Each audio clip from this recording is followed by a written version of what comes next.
As in, tonight's board meeting is gonna be highly procedural in nature, so not a lot of exciting stuff, but a lot of business that we need to get done. So this is the Centerville Community School District. We're gonna have a series of 3 different meetings tonight, including 2 hearings. And this is, the district mission is all students will learn well, become lifelong learners, and contribute positively to society.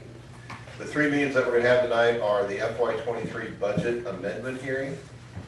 Will be followed up then by a public hearing on the Howard Middle School roof replacement project. And then we'll move into our regularly scheduled board meeting. If we would call the FY23 budget amendment hearing to order with a roll call, please. Moore. Here. Mike Thomas. Here. Bob Thomas. Here. Shondell. Here. Berger. Here. Carter. Here. Liskus. Here.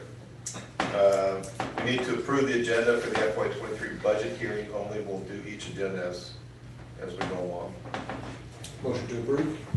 Second. We have a motion second to approve the agenda for the budget amendment hearing. All in favor signify by saying aye. Aye. Aye. All opposed?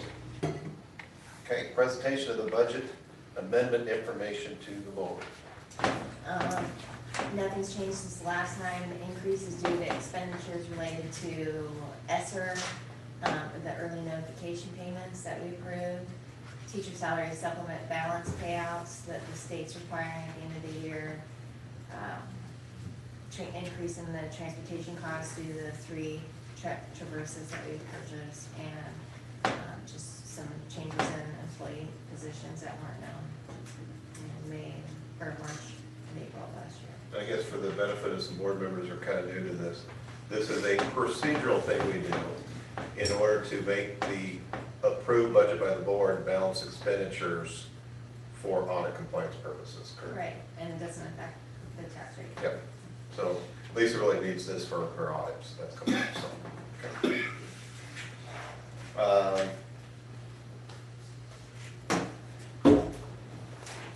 So that's, I guess that would be the presentation. Next time, review the proposed budget amendment for FY 22-23. We can open discussion or presentations from any interested visitors on the budget amendment. See none in the room. Any board discussion on the budget amendment?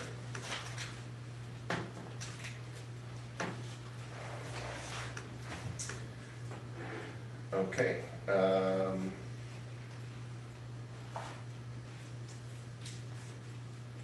guess then we can adjourn to the next meeting, correct? All right. Motion to adjourn the FY23 budget amendment hearing. Motion to adjourn. Second.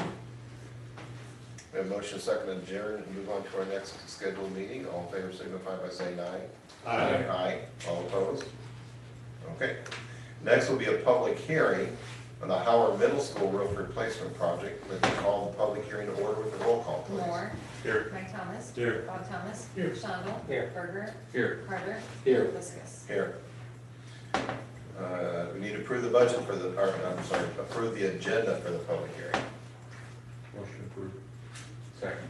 We have a motion second to approve the agenda for the public hearing. All in favor signify by saying aye. Aye. All opposed? Okay. Presentation on the Howard Middle Roof Project. Danielle's not here, but and there is some information in the board packet. So we received 2 sealed bids that were opened. The lowest bid was from Holland Hill with a base bid of $195,600. There are some unit prices on that bid and on the bid. So, she said this first word, cementitious. I don't even know what that. Wood fiber deck repair, $20 per square foot. Metal deck repair, $5 per square foot. And wood blocking repair, $2 per board foot. So that is the lowest bid that we received, and we are recommending that we, let's see, at this point, did we make the recommendation? No. So that's just the information on that. We did, the other bid was from Forsher Roofing, with a base bid of $224,475. The wood fiber deck repair was $24.60 per square foot. Metal deck repair was $14.50 per square foot, and the wood blocking repair was $13.50 per board foot. Do you have any info on why such the discrepancy between the metal deck and the blocking repair? I mean, that seems kind of. The one that we knew was a concern was just some language around the board foot on unit price 3. Gotcha. But outside of that, no real explanation. How the two different companies did it. Yeah. Sometimes they don't want the job. They submit roof as a Well, combat. yeah, you never know, Rosa, they just may think, if I'm gonna have to do this extra work, I'm just gonna really charge for it, who knows? Fair enough. Some people just have different fee structures. And both parties had an individual at the opening and everything, so. Okay. And bid correctly, they had the right bid security and everything.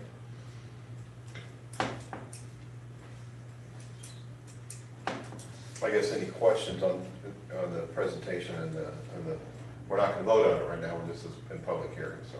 Any other questions on the bids? Any idea when they can get started? That was part of the bid. Let me see that, I guess. It's this summer though, to complete it this summer.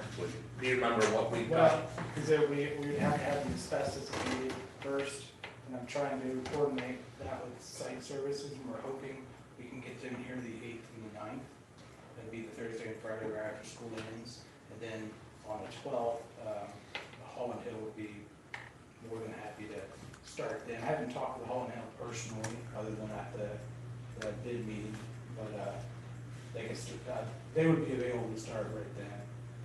They would probably need to. Hopefully 2 very dry weeks this summer. That's what I'm hoping for. Do we know where around, in that area that asbestos is gonna? Be around the roof drains, just the tar around Okay. that peaks up to the roof drains. Got it, okay. Any other questions? I would just say it needs to be done, right? So. Okay. Motion to adjourn. Nope, we gotta do with the public comments. So are there any public comments on the Howard Middle School roof replacement project? Hearing none, now, Mr. Thomas. Motion to adjourn. Second. Motion second to adjourn the public hearing, all in favor signify by saying aye. Aye. All opposed? Okay. Now we'll move into our regular board meeting. We'd like to call the regular board meeting to order with a roll call, please. Moore. Here. Mike Thomas. Here. Bob Thomas. Here. Shonda. Here. Berger. Here. Carter. Here. Liskus. Here.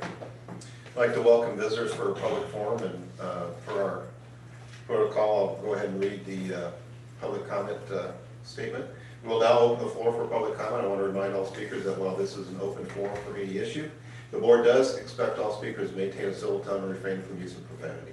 I also want to remind all speakers that any comments that may be made during the comment are done so at the risk of the person making the comment, and that the district will not be responsible for defamatory, potentially defamatory statements which may be made about a particular person.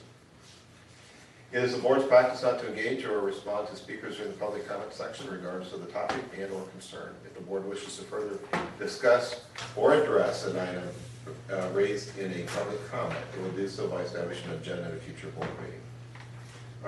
Does anybody want to speak in the regular board meeting's public forum?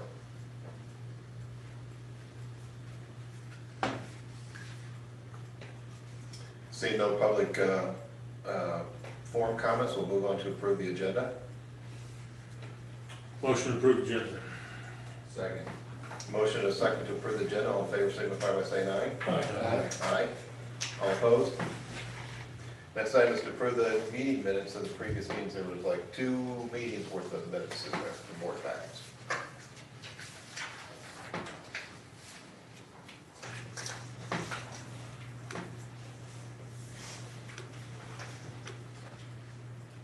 Motion approved. Second. We have a motion and a second to approve the meeting minutes of the previous minutes. All in favor by saying aye. Aye. All opposed? And the meeting minutes are approved. Old business, engagement letter, approve the engagement letter with hours and for the bond. And Mr. Gillespie should be here in a minute for the next one.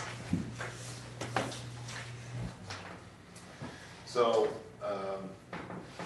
as we have sold bonds before, there's several things that we need to do. The board needs to have legal representation and counsel in order to approve the bonds, and this would be the letter for to basically engage Allison Cooney's to do that. And we have used them on all of our previous bonding.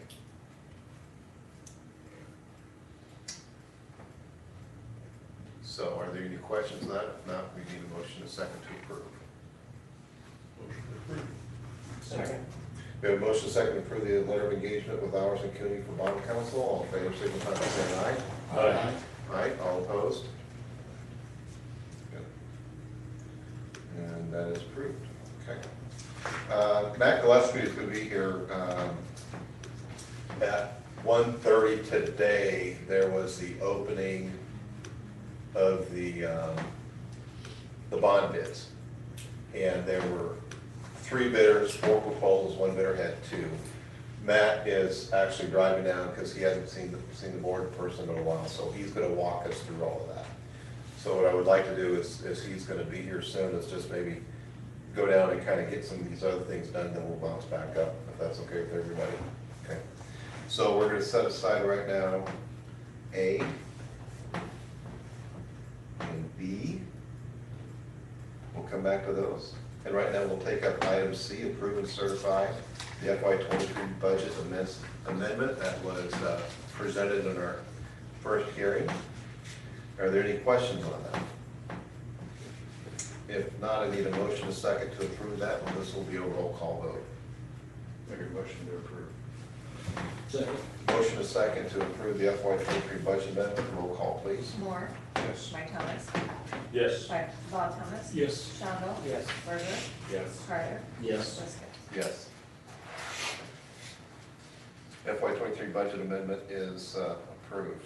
Item D, resolution formally approving and adopting the plans, specifications, form of contract, and estimated total cost of the Howard Middle School roof project, as we had in our public hearing. Need a motion, second. This will also be a roll call. So moved. Second. We have a motion, second to approve,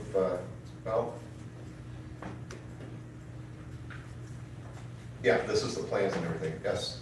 We have a motion, second to approve the plan, roll call, please. Moore, Yes. Mike Thomas. Here. Bob Thomas, Yes. Shonda, Yes. Berger, Yes. Carter, Yes. Liston. Yes. Item E is consideration of possible action on resolution to award the bids on the Howard Middle School roof replacement project. And as discussed before, it is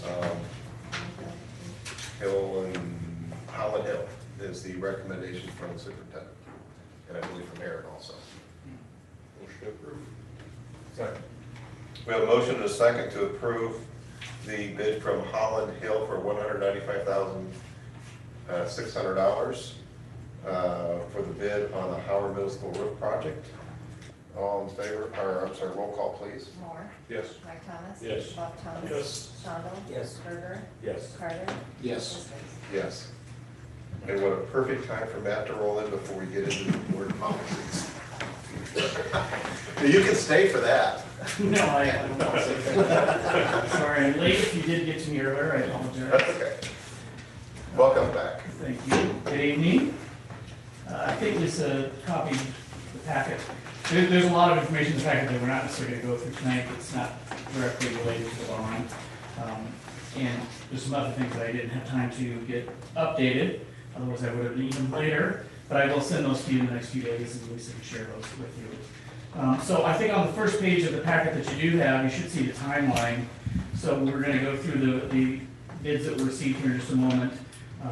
That's what's taking place today. The board would be approving to the most favorable bid, presuming that you do that.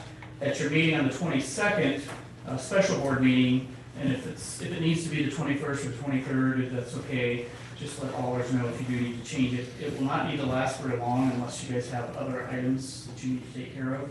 So it can be really quick, like a 2-minute meeting, literally. Yeah, I think we want to stick because it's a Monday and everybody's used to Mondays. You don't make any promises, it's gonna be longer than 2 minutes, sorry. That's right, yeah. And then June 8th is the transactional close, so that's when the funds will come to the bank and be deposited at the financial institution where you're gonna hold the funds while they are spent. The page after that just shows you the list of bidders that we sent the packet to quite a few different institutions. We certainly did not receive nearly this many bids, which is normal. We send it to all of these different institutions. Some of them are local, so some of your local banks are here. Also other Iowa banks and then other regional, Midwest, and national banks. All of these bidders are interested at some time in this type of transaction, but not all the time. So we send it to a large group and basically hope that on any given day, there's going to be a few of them that are interested and will bid with appropriate bids. The page after that, at the top of the page, should say summary of proposals received.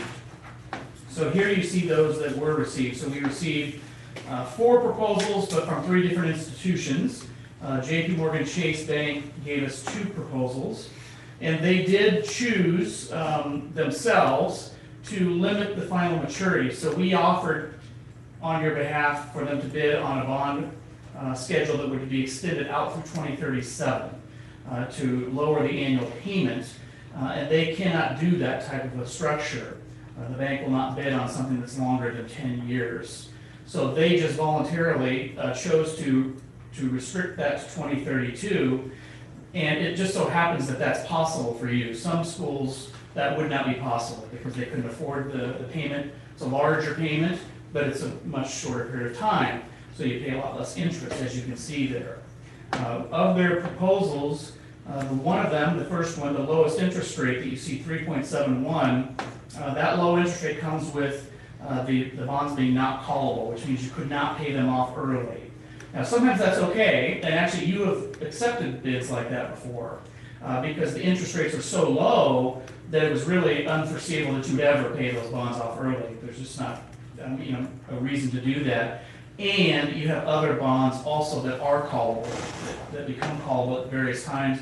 So if you got into a bind and you really had to restructure something, you could call those other bonds, which is still the case today.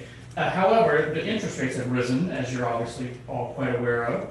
Since when you began down this process a couple of years ago, you were lucky that you got some of your debt issued at quite low interest rates. But now that those interest rates have risen, although they're still very low historically, we're all kind of upset about these rates being going up when we're going out to buy a house or buy a car, etc. But really, we were just so used to those ultra low, record low rates close to zero there for a couple of years during COVID. That is certainly not normal. Even these rates that you see here are low historically. They're just higher than what they were, a year and a half, 2 years ago. But that bid of 3.71, you could not pay the bonds off early. So because the rates are a little bit higher, although I don't know that it necessarily means you're going to have an opportunity to pay them off early or refinance them, etc., we don't see any reason to accept the non-callable rate. The difference between that and the next proposal, 3.88, where you do have flexibility beginning in 2028, the difference in interest you can see between the $346,000 and $362,000. It's just not that big of a difference. It's about $15,000 to $16,000. And if you actually did pay these bonds off early in 2028, for example, if you were able to do that, you would just be cutting off the whole last portion of it, and you'd save even more money than that relatively minor $16,000 anyway, because you just wouldn't pay the interest anymore. So having the flexibility with the call date and still a reasonable interest rate of 3.88, that's the one that you see there highlighted as the one that we believe that the board would be in your best interest. You do see then the other 2 proposals from Signature Bank and then from one of your area banks, Farmers Bank of Northern Missouri. They stuck to the 2037 maturity. And you can see, of course, quite a bit higher interest rates. Now the 4.26, that's kind of in the ballpark of what we would have expected for that longer maturity.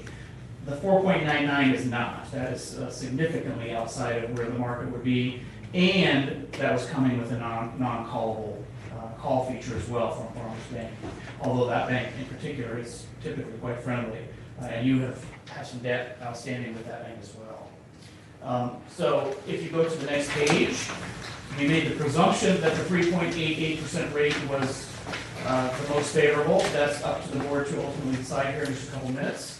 But these worksheets that you're going to see now are related to that interest rate. So on the next page, it actually says page 1 in the top right-hand corner, this is the sources and uses of just today's bond issuance. So this is not pull in all of the prior bonds, the whole entire project, et cetera. This is just for today. And what you see there is you're issuing $2,040,000 of principal. Now, you could be issuing more principal than that mathematically. You have the ability to issue more, but if you remember, you held a public hearing a year and a half or so ago, and you've issued some of the debt that was associated with that public hearing, and the remaining balance that had not been issued yet, that still was within the hearing amount, is this $2,040,000. And that amount, I believe, is, as Lisa suggested, will be sufficient to get you through the rest of the projects anyway, so you don't really need to borrow more money than that. The cost of issuance that you see there, that is your attorney, which is Allers & Cooney in Des Moines, Piper, the company I work for, and United Missouri Bank. And you also, these are parity, what are called parity, so we have to get a CPA that does a calculation that proves that these payments, along with the prior payments, can be met and that they meet certain coverage factors. So all of those expenses are included in that figure there that you see cost of issuance. So the amount that's left to actually spend on remaining construction costs, architect's fees, whatever it might be, 1.994 million that you see there. The page after that is the amortization schedule or repayment schedule. Just like the other debts that you have, for the most part, you do have some monthly payment debt, which are somewhat unusual. But mostly municipal bonds are going to have a semi-annual interest payment and an annual principal payment that's usually due in the springtime, because they are generally kind of fall in the line of property tax back debt, which this is not. But you usually want to have the principal payment in the springtime so that you have all year, all fiscal year for people to actually pay their taxes, so that you have enough money to make those payments. That's why you see those big payments in the spring and summer. If you go to the next page, this is getting into a little bit more just generic information. So the rest of the packet I'm going to go through fairly quickly. You can definitely ask questions. I can talk for hours, as most of you know, so I don't think you want that to happen though. But I can definitely answer questions and talk more about any of these pages. But this page now shows all of the senior debt that you have, the conventional debt, the sales tax bonds. You see in each one of those, there's a little box that says senior. So that means just like a loan that you might have, it is senior, meaning it's going to get paid first. If there was ever a problem with the revenue from sales tax, for example, these bonds are equivalent to each other. No one of them is more important or less important. They all are equally important, so they're called parity. But today's issue is there as well in the bottom with the yellow box. If you go to the next page though, you see two other senior debts on the left side, and then on the right side there is a subordinate sales tax issuance that was issued back in 2019, actually in 2018. And the two on the left, those are the USDA loans, if you may remember, if some of you were on the board at that time, I know not all of you were. Those will be paid off here relatively soon. Those are 0% interest. Now that's not to say that there weren't costs involved. There were certainly costs involved with those debts, but no interest costs. And then on the right side, that big one, because that goes out quite a bit further, actually not further, excuse me, but it's monthly payments instead of semi-annual, that debt is subordinate to the others. Now, the only reason it's subordinate, it's kind of silly, but the only reason that it's subordinate is because it's monthly payments instead of semi-annual. In order for them to be parity, they have to be structured exactly the same. But in that case, the bank, the USDA, excuse me, they said they didn't care. They were fine with it being subordinate. Some of you may remember that discussion back in the day. The page after that shows your general obligation bonds. So those are property tax backed, the levy property taxes are paid. You see the smaller issuance on the right, which is the remaining portion, that which didn't get issued when you issued the initial $10 million in 2021. You came back last summer and issued the rest of the $2 million, and we squeezed that into a very short period of time so that you could capture the lowest possible interest rates. And of course, that will be paid off very quickly. The red dashed line that shows on this page and the other pages with the sales tax bond, that's the call date of the bonds. So your general obligation bonds will become callable June of 2028, and you will then be able to, if possible, refinance them, although that seems very unlikely at these low interest rates that you have. But you could begin to pay them off. You could also be doing something called surplus levying, which is levying more than you need in each annual payment. Yes, that causes the tax levy rate to go up, so usually most schools wouldn't do that. But there are about 70 schools that are doing it this year. That's because for other reasons, the tax levy rates were going down. So instead of allowing that to happen, those school boards just continue to levy, for example, a $2.70 bond levy, or some schools have $4.05.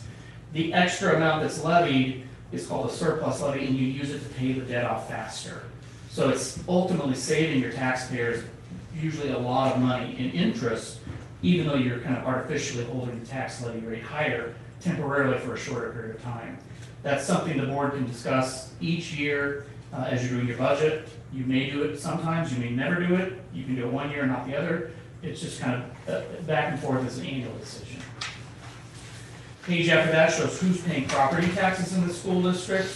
That's based off of your current property values, not the new property values that you just got in the mail a couple weeks ago. Those values that you just got in the mail, by the way, remember that those are your assessed property values. They are not the taxable value. So the assessed value going up is actually quite beneficial to most people. Because if you're thinking about selling your house anytime in the near future, it probably can be sold for more money. Not that the assessment means the same amount that people are going to pay you, but this day and age, most people do look at the internet and they do look at the assessor's website, and they use that as one way they kind of gauge what they feel like they should pay for your home. So the fact that most people's homes went up in value will help that. It also helps municipalities because the debt limit, which we're going to see on another page, is based off of the assessed value of property. So if the assessed value of property goes up, that means that the city and the county and the school and the hospital and any municipality that their debt is based off of the valuation can borrow more money. Now that doesn't mean they can do it at will. Still have to have elections, still have to vote to approve it, etc. Your taxable valuation of property, which is what's more important to you, because that's based on, or that's how the taxes are based, it's going to probably change very little, because the rollback will be adjusted significantly for residential property. So you maybe, today you're paying taxes on the old value at about 54%. So let's just say 54% of X. Next year, you're gonna pay taxes on, we don't know the rollback number, it won't be determined until November, but it will be around 47-ish%. So you're gonna pay a much smaller percentage, but on a higher value. So I'm not gonna say that they're going to wash each other and it's gonna be equal, but it's gonna be a much less noticeable difference than most people have been kind of freaking out and panicking about. Didn't, by the way, require legislative action to be taken, but the legislators didn't realize that, so they had to take lots of action anyway. Next page just shows a history of those valuations, the assessed value on the left, the taxable on the right. Page after that just shows you a history of your tax levy, broken down by the different funds that you levy taxes within. Yours has been fairly consistent, not changing dramatically, although you may disagree with that, but between 1550 and 1927, over a 24-year period. Many districts can sometimes go up $7 or $8 or $9 in that period of time, especially because of the debt.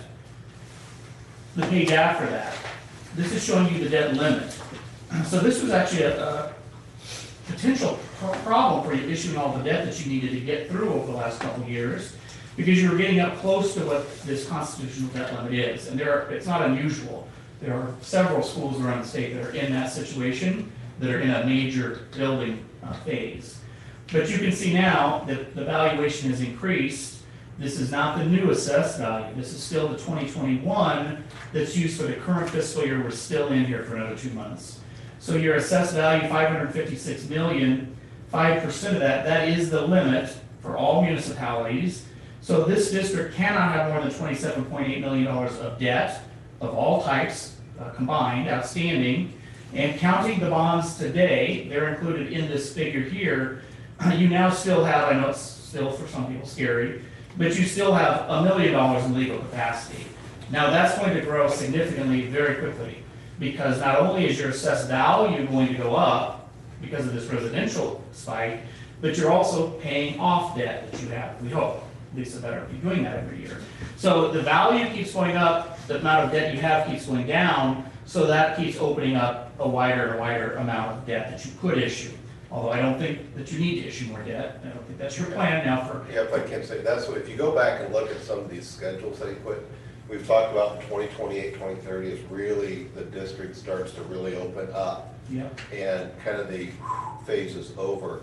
And to do all that we're doing and just kind of going through 5 years of being a little tight on debt is not a long time period.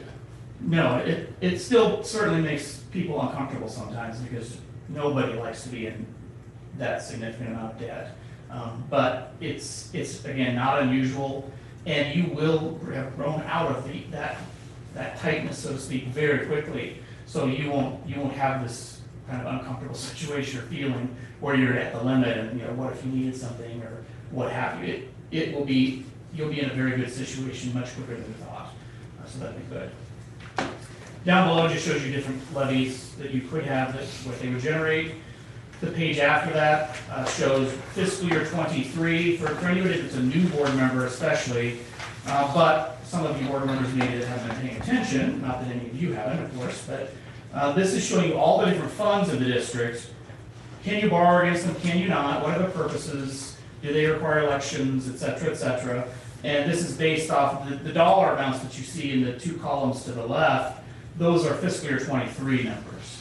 So I don't have your current or your new budget for fiscal year 24. They will change to some degree, but not dramatically. But that may be helpful for some of you to put in your school board packet so that as you do talk about different funds throughout the year, totally, you know, not even related to bonding, that might help you understand some of the funding of the school district a little bit better.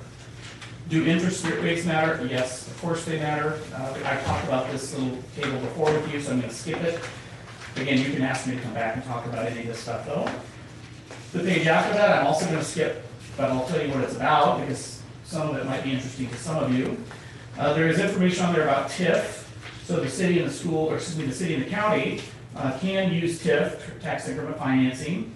It does have an impact on the school district, but not as much as you think. So the top part there is kind of helping people understand what kind of impact does it have. And this is not Centerville stuff, this is generic, what you see here. In the bottom left, there's an example again of the TIF. There's an example of property rich versus property poor. What does that do to property taxes? So there are different districts all around the state that are in those two categories. And then the bottom right little table is information about income surtax. So if you have questions about that, that might answer that. Page after that, again, you're not going out and borrowing any more money soon, I don't think, but this is showing you, you should be on a page, if you have a color copy that has a yellow along the far right. If you needed or wanted to go out and have another voted bond issue. This is assuming you would sell these bonds 2 years from now. So your property value would have grown, you would have paid off more of your debt, etc. You can see in the bottom left-hand corner, you might be able to generate right around $4 million already. And you already, at the time you did the existing bonds, you were taking, at least initially, the plan was you were taking the debt levy limit up to that $2.70. As it turned out, you did have some other significant growth in property value, coupled with very low interest rates. So you're at $2.70, but after last year's series gets issued, it's going to drop significantly very quickly as well, your tax levy rate. The page after that, if you were going to go to $4.05, again, nobody asked me to show you this, I'm just going through these pages since I'm here physically in case you have questions about it. You could have another bond issue that went all the way up to around $10 million. The page after that, this page is realistic. It's something you really could do. You did renew your voted couple a couple years ago, and you renewed it at $1.34. So it goes out now through 2031. And when a school district has a voted couple, they have the authority to borrow against it if they need to or want to. Now yours specifically requires income surtax. You put that on your ballot, and that's how you do your budget. So you can't borrow against any portion that you use as income surtax, or that you collect as income surtax. So what I did in the little box up top is I just showed what if you did the minimum surtax, which would be 1%. You have to do 1%, and then it has to be in 1% increments. You actually do 2% usually, but I'm just showing you what if you dropped it to the lowest amount, so that $67,000 was the only part of it that couldn't be obligated in a borrowing. and the payments could not then exceed $365,000. If you were to go out next year, about right now, again, I'm not suggesting you need or would ever do this, this is just information for you, you could borrow about $2.1 million, depending on where the interest rates and your property values are, from the PEPAL. And there's no elections, there's no public hearings, the school board just has the authority to do that. So if you got into a bind where there was some other project you really needed to take care of, or whatever the case may be, you do have relatively quick and easy access to $2+ million. The page after that just shows you some information about enrollment and sales tax history and projections. And then the last 4 pages, or 5 pages, I think, those are just what we call case studies. Again, some of you could care less about this stuff, but some of you might find it interesting. There are different situations the schools have found themselves in, some positive and some negative. And what did they do? How did it help them? How did it hurt them? How did they get out of that situation, etc.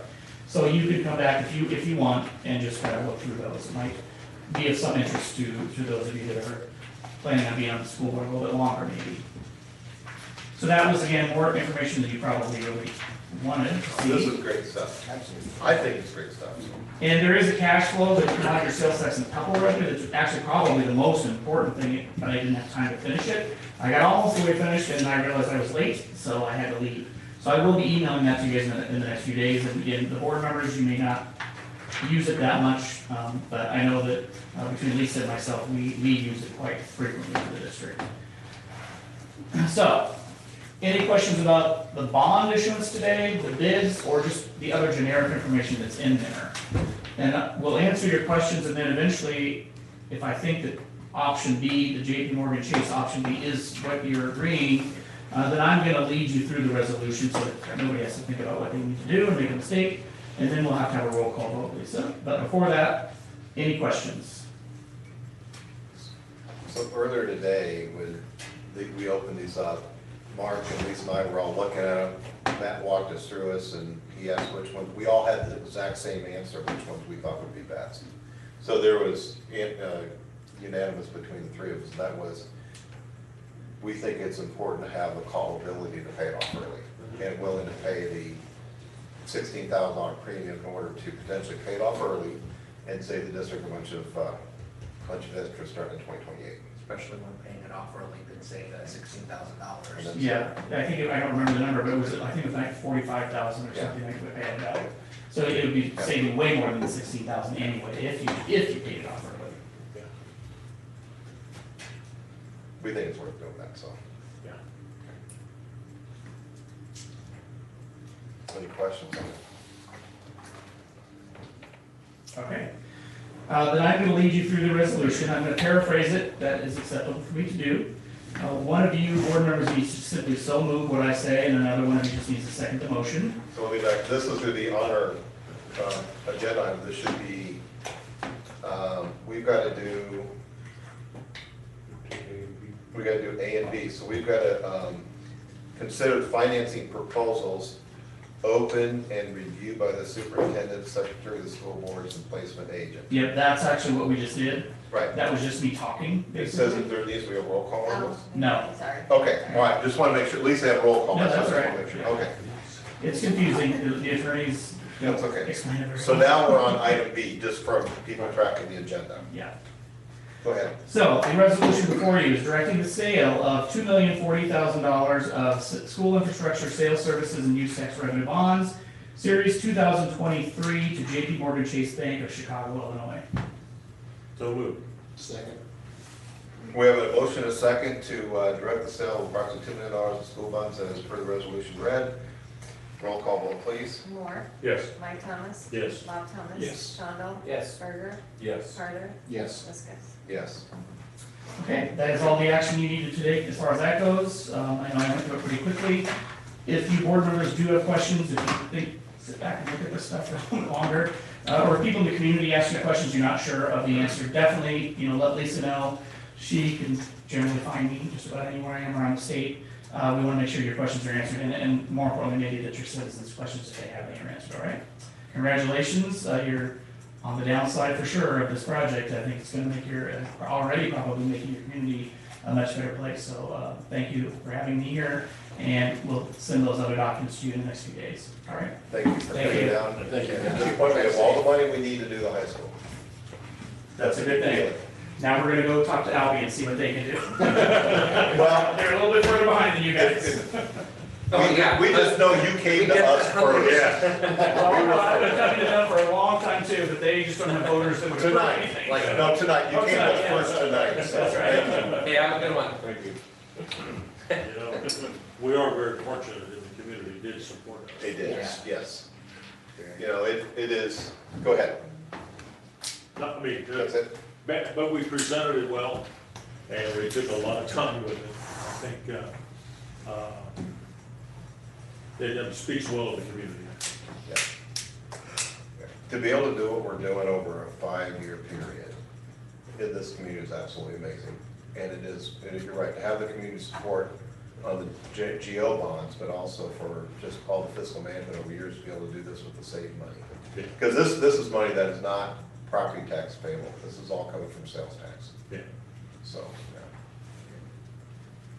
Okay. All right. So after, to me, that was fun and interesting. Derek probably thought that was fun and interesting. I like it, I guess. At least I think, It's that's supposed to Mark study. does. The rest of you, I don't know. But now we're gonna get into the really exciting stuff. Actually, reading these boring board policies. Raised questions that he answered for me, like I didn't know how much we could be, I didn't know what 5% was, Yeah, but yeah. there was a whole bunch of policies Yes. that talked about that. This is That worked out pretty well doing the 700 series when we're doing Yeah. that, didn't You it? know, and I'll tell you, he's gone through all this before, and we've been selling bonds now for 4 years, it seems like, for this project. And I'm just now getting to the point where it's like, I get it. Yeah, know what you're talking about. Yeah, so it's a hard thing to grasp the first couple of times it's thrown at you, yeah. So, well, board policy 700. The red pen ready. You ready for the first question? Okay. It says board secretary, and then it says treasurer. Thank My yes. question too. How many of us had that on our Yeah, list? okay, Awesome. yeah, very good. So there are certain spots in the code that call for it to be listed as a board treasurer. So when we do, like at the beginning of the year, this person will be our a child abuse investigator, this person will be our representative for that. We name Lisa the board treasurer at that same time. Okay. It's just because of the wording in the code, they specifically list a board treasurer for that. That was a question I had, and I even had said, oh no, we have to put board secretary. No, you have to put this because that's a very specific wording, so. Yeah. But yes, thank you. Was in 50 years ago, we had a board secretary and a board treasurer. Oh, wow. I think the treasurer signed all the checks or something like that, but you never saw her very often. She did all her work. The best part is Lisa didn't ask for a raise with that or anything either, adding that on. It's good. She should get a desk point though. And that shows up a few places in here, by the way. Next question, Okay. school budget review committee. Who is that? It's Department of Management supervises that, I think, right? It's Department of Ed. Is it Department of Ed? We sent stuff to. That's not us. Yeah. That's the state, SBRC. So like when we did That's not us. yeah, when Right. we did the supplemental That's all I needed. allowable growth for Yeah. like ELL earlier in the Yeah. year, that's the group we send it to. Okay. The SBRC is the people you don't want to meet on your budget. Mm-hmm. Right. To show my nerd, I feel like it's like the time authority in the Loki series for Marvel there. Like they're like, I assume that they wear some sort of judge's robe or something, I don't know. Cloaks. Yeah, something. But they're the ones that came in I and don't took think control of they- Russell and shut Sure, Russell down. I thought it was, but, Yeah, and then, like Davenport being taken over, Yeah. that's SBRC. Or when, was it Russell? Russell, yeah. Yeah, when Russell got closed down. What's that they top just- north of it, Tom, was that lost their school to? and the disclosure coordinator, who's that? Disclosure. Which one is that one What did you in? ask? That is, bond disclosure policy, Article 1. I wanna say it's Page probably, 40, page what? 40. That's probably gonna be Lisa, but let me look at that to make sure that I have the right. SBRC is independent, separate from the DE and. Oh, so they're Department. neither. Yeah, sorry. They're a nonpartisan body established by the legislature. We, at one point, we Said had a forward, person right, Mike? from Centerville on that board, Oh, a really? retired school board member. It's it says the board treasurer will act as the disclosure coordinator, but, you know, I'm still There you go. tied up with. So she's gonna get she gets a third title for that. I Yeah. suppose. Are you in the bonding? Yeah, this is page 40. Yeah, that's me, but that's what Piper helps us with, that's what we engage with. Okay, So you're our official coordinator, Right. however, Right, they guide you in coordinating. yeah. so you wear lots of different hats, or would they be crowns? Hats, hats. Definitely.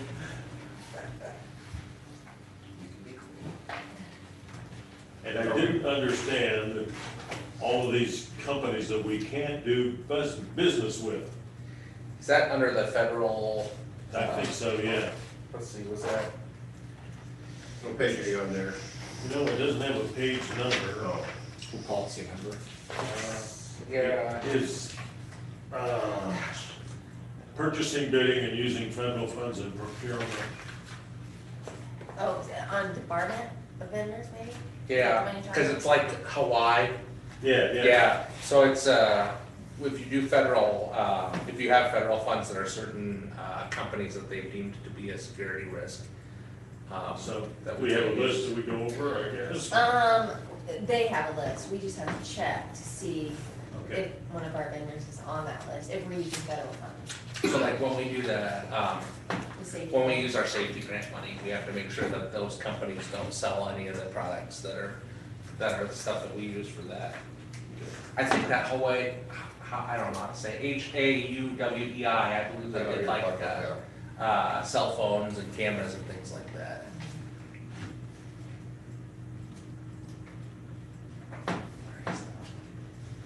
I haven't looked at the list to see if there's anybody local on it, so, yeah. But we're required to get ready to do that. I'm still bothered by how many times they changed the word shall to, because shall's the strongest one. But then I decided we pay people to write these things for us, and so I guess I have to live with that. But as a teacher, work on our master contract, you always wanted the word shall in there, but maybe the other side didn't want shall in there, I guess.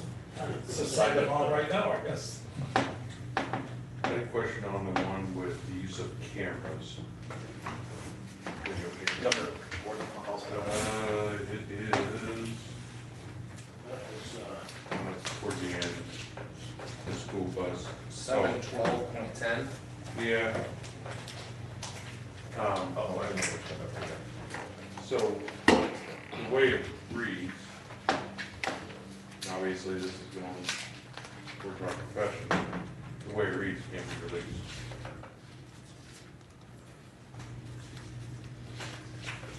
Yeah, it becomes that student's record.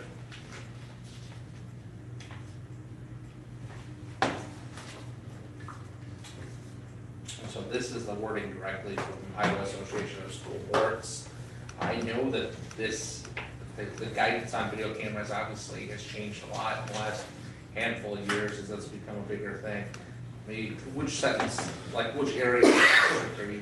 There's the review of videotapes.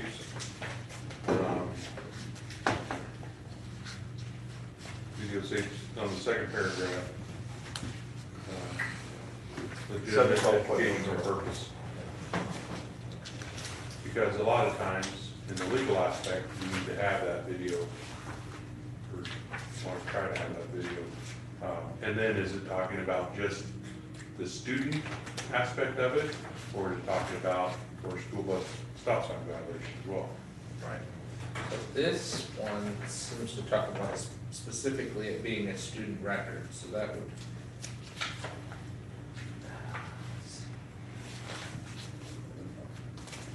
And then again, when you get into that aspect of it, if something criminal happened on the bus,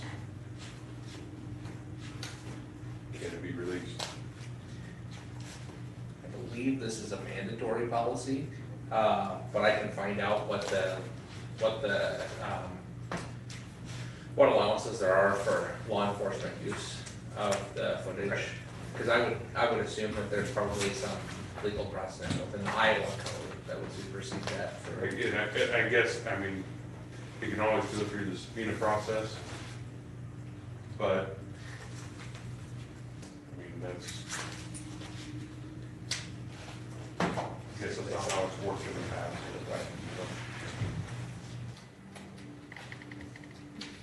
You done with that? Okay. Permanent records. I thought at one time the AEA took over keeping track of all those permanent records, but you got policies that say we store them at the bus barn. We have to store them by law. Okay, see, when I was teaching, those were all microfilmed or something by the AEA, and then the paper things were all destroyed. And the AEA, if you wanted a copy of your credits, whatever that's called, kind of thing, you went through the AEA. Do we still go through the AEA? They don't give us a service for that. We do have They some, stopped doing that. there is a series of records from a certain span of years that were converted and put on some discs. I wanna make sure that we also back those up, because we're obviously required to keep those records permanently, but this is based, the ones you see in here are based on the, where is that? I wanna make sure that I say it right. They're based on what we're required to keep by law. There's different records that we have to keep for a certain amount of time. In the case of student records, I think it says in there, but just to kind of give you the gist of it, we have to keep the attendance record, the grade record, and there's one other item that we have to keep in perpetuity. So, and we always have to have it. It can be backed up, it can be turned into an electronic version that we can keep that way.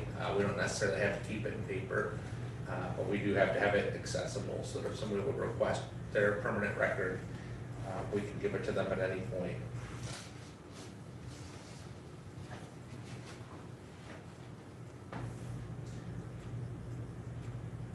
They may be able to convert it digital for you too, but I think we've got the scanners now that we can have secretary scan those as we go. And I know I just spoke with the high school. They're working on trying to catch up with the work that had been done for a while there on converting records electronically. And then one of my next calls will be to our front camera to find good ways to back up that digital data in a safe way so that it's easily accessible and doesn't degrade, like a disk might degrade after so long or something like that. Because we have some old records. I have one question. I don't know if this relates to one of the policies or not, with the purchasing. I was kind of reading through it last night and I couldn't tell if it fit or not. Is it currently, like, in the past, I know there's been certain groups within the district that have purchased like shirts and things like that. But they've gone out of the district to purchase those. Like for a uniform kind of thing, or? No, for Like an activity. an activity group. Would be the only ones that can do that. So if we buy with school funds, if we would purchase a shirt, that would be property of the school. So like, if, for example, some districts buy shirts for their kitchen staff, those are property of the school, and when the person leaves, they come This back would to be the school. more student based. So generally, you could, my understanding is you kind of filter that through student activity, but they have to pay in to. Right, they gotta pay for it. Like if the FFA kids Right. purchase shirts, So like, we couldn't just buy them, they'd have. Right, but I guess what I'm saying is, they've gone, that where they purchased them from was outside our school district. Even when there were places they could have purchased them inside the school district. I think it was like customlink.com. Yes, or, I know there's been some from Unionville, Missouri, or from, Right. different areas like that. There's, So it probably makes a difference if they're using school funds versus their own. Well, and so, but under these, I guess the way I'm reading, and that's why I asked, 'cause the way I'm reading these, well, I honestly can't remember what policy now, but Fair enough. the way I'm reading this, where it says student activities funds basically run through the school now. Yes, I know it's coming through there, but technically it says it's our money, it's the district money. Yeah, there are certain requirements that we have to put on that. In terms of, we buy things from out of state all the time. So like we buy from Amazon for school supplies and things like that, so. Well, I think he's looking at if there's somebody locally like the shirt that can be produced locally. Sure. But it's like we could. Is that what you're getting at? Yeah, basically, I'm like, if there's, I don't know, a local way to buy it and it's comparable in price. Oh, Why like go- put a why- policy in. Yes. You want a I get policy? it, I'm sorry. Yes, I didn't know if any of So- those fit. I see what couldn't you're- tell. That would probably be something we'd put in a business procedures manual to say that, because then we could kind of put some language around, as long as the price is within this percentage, then you should use the local option. And Business procedures manual. so this is something that I believe something has existed, but that we direly need to make sure is up to date. So this is where we would talk about how you use a district credit card, how you, That's if different there's, than board policy? yes. That's in here with the. It's in So there. it's a management But policy, that's in board policies. that there should be one that should exist, I believe that's probably referenced in here, yeah. Well, again, you know, kind of where Mike's at, you know, not necessarily related to this, but kind of somewhat, you know, what about licensing as far as image likenesses, as far as, you know, cheap avenues? You know, there's people that will make that own stuff, sell it Yeah, to whoever and are. I'm going to admit that I'm not really up on that. I don't know the rules around that. I know you can do that. I had earlier in the year, I think probably one of my first few weeks, I think I shared, and you're not gonna remember this probably, but I shared about reaching out to a company to try to work on branding, and they refused to work with us because of our logos, so. I think what he's saying is there's somebody in town making shirts, selling them on their own, they're using district logo. Yes. And they should not be able to do that because that's something we own. And when it comes to that sort of Not if it's licensing, Only if it's copyrighted. Right. right, Do you own it? I don't know. and the companies that will help you through that process, thus far, the ones that I found are unwilling to work with us. So, and I'll admit, that's not, They don't want to touch it. yeah, that's not law that I'm real comfortable in to know how to do that, so. It's basically a copyright process. Yeah. If that image is copyrighted, that we own it, and that if someone wants to use it, they have to pay us for that, just like you do in your work. So I don't know that that image has ever been copyrighted. That's a good question. The person, it seems as though when I read this, if you buy anything that is used for personal use, sweatshirt, jacket, notebook, anything that someone's going to use for personal use is not a allowable expenditure. So in the case of that notebook, you're probably using that for an educational purpose in that classroom, so that's probably a little different. Yeah. Now, if I were buying that notebook to, you know, I like to write a to-do list at home to know what I'm gonna do on Saturdays, that would not be an allowable expenditure. And this is really just around, there were some schools in the Des Moines area that had gone through some, specifically, we had a gentleman in our cohort who worked at one of these schools, and we'd make fun of him every week about snow blowers, because their district had been in trouble for purchasing snow blowers, and that administrators were using them in that district at home during the winter. So they really tightened those laws. Yeah. Yeah. Front page of the paper. Yeah. Well, it's like on clothing, when we went in November, we're getting ready to do ISB. I thought it'd be nice if we had, everybody had a district shirt on. So I approached, and said, hey, can we do this for board members? And Lisa said, no, we can't use school funds to do personal clothing like that. Even coaches have to get their own stuff. So there can be an exception to that if you purchase something and it remains the property of the district. We'd have to So give it back. our basketball coach every year could use that polo. Now, a lot of places don't do that because, well, it's kind of gross to wear somebody else's swept through polo, so, so we don't do a lot of that. But if you think about uniforms, right? So we have basketball uniforms that last a certain number of years. Districts do that all the time, and it's not owned by that individual. It's used by the school over and over again. And then I saw the one about breakroom supplies, that's not allowed. You can't buy a copy.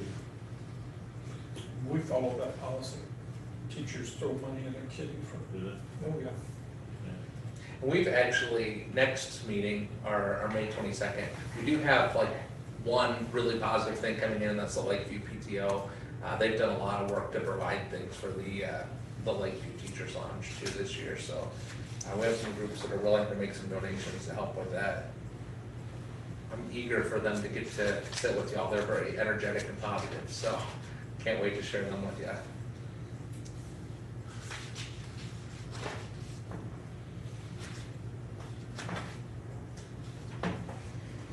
The student conduct on school transportation, it has a blank after how many warnings for bad conduct.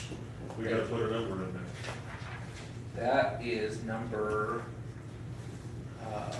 712.2, right? Yeah. Yes, 711.02. What was that, 711 point what? 02.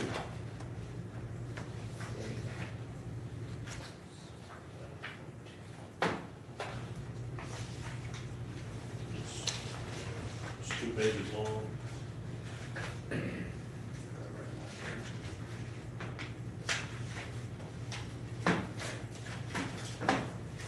That's right. It's kind of weird when you're moving them around, it shows up wrong in the table of contents. Let's see, 0.02, that's the R1. Yeah, I apologize for that. My recommendation is 3. The one that I'd seen online the most was 5, but I think That's too many. we're not telling them that they have to do something major at 3, we're just giving them the authority to be able to do that if we put it lower. And I think giving our principals the authority, knowing that there's checks and balances, we often talk about discipline and ensuring that they're fair and balanced, that starting that authority early would be a wise decision. I think 3 is more than fair. And someone, person was telling me, if you can teach a child to obey on the count of 3, you can teach them to obey on the count of 1. True. There's no consequences on 1 and 2. They know that. They know there's no consequences, but they know there's consequences on 3. So you've trained them to 3. Now, one thing that I would But- do a caveat to that is that. And I'm okay with 3. Yeah. But 5 would be too many. Now, this sentence is just referring to the authority to suspend transportation privileges.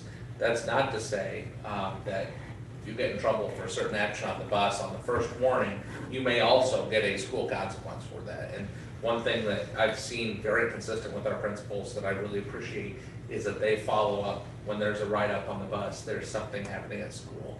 And I think it's not necessarily, discipline, I've always learned, is not about the severity, but the guarantee that there will be some discipline for bad actions. And this just, obviously, suspending transportation privileges of a student is a pretty big thing that we don't want to do too much of, and we hope that behavior doesn't get there. Minor discipline might occur before that, though. So we just need a consensus to put down 3, or? That would work since we have a second reading left to go, and if you feel good with that. On this one though, do we need a caveat in here that says something about if the conduct was egregious enough, it could happen immediately? Yeah. I'm trying to think if there's anything in here that gives I us didn't that. see that. I don't think anything gives us that. So let me ask Iowa Association of School Boards, Siobhan, let me see if she can give us a wording on that we can use. So 711.2 caveat to be able to suspend. Well, this is just speaking to bad conduct. It's not talking about someone assaulting someone on the block. Right. That would fall under another portion of our Right. policy. But it probably doesn't hurt, like you guys said, to have it in there. Let me see if she can give us something that we can use for it. Yeah.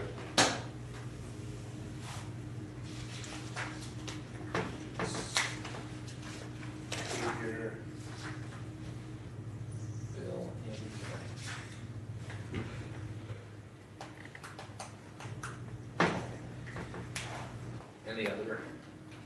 items. You know, I'm looking at 711.5, and I was totally confused after reading that page about who's gonna pay for transportation and who's not. Can you explain that page? Let me do my best here, 711.5. Oh. Yeah. Transportation of non-resident, non-public students. Non-resident, there's a whole bunch of words in there. That's 707. What is a non-resident student? Somebody from Missouri wanted to come to here, to school, Okay. and they would have to pay basically their per pupil tuition, if you would. That or you could do that for open enrolled in I was students. gonna say, it's not just out of state. Well, I'm just thinking the non-resident. Out Oh, of, Non-resident of our district. Seymour or Avian, Was that, you said 711.5, I'm sorry. It was 712.7. Yes, it was. That's the problem. Okay. I was just thinking out of state. When I read that, I was thinking out of state. Non-resident state of Iowa. But I guess non-resident of the district, yeah. And then there's a paragraph that says parents of resident students who provide transportation for their children attending a non-public school will be reimbursed at the established rate. And I have a feeling that there may be changes to that in the near future with the, well, I hope that there will be changes to what we're required to put for that in the near future due to the voucher law. Since non-public schools will now receive funds for those students to be able to provide transportation. There has not yet been changes to we have to provide textbooks, transportation, things of that nature. I would anticipate, I think there's been some encouragement to make changes to those now that they'll receive the funds. So hopefully next session, we'll see some work on cleaning up some of that language. And we'll get to come right back to the 700 series, it's gonna be great. It just seemed that, Yeah. that we're gonna reimburse somebody for transporting their student. It just didn't seem fair to me. I would agree. Mhm. I mean, I went to Catholic school from grades 1 through 8, and nobody paid for anything, Right. you know? And I'm not saying that's the way it should continue, but Yeah, with the educational savings accounts, there's gonna be probably more changes to policy coming out of that. okay, so we probably shouldn't be too concerned about that. Yeah, I think they probably will clean that up, I really do. I think that's kind of one of those, there had to be a little cleanup on some of the open enrollment stuff after last session, the last minute rule changes.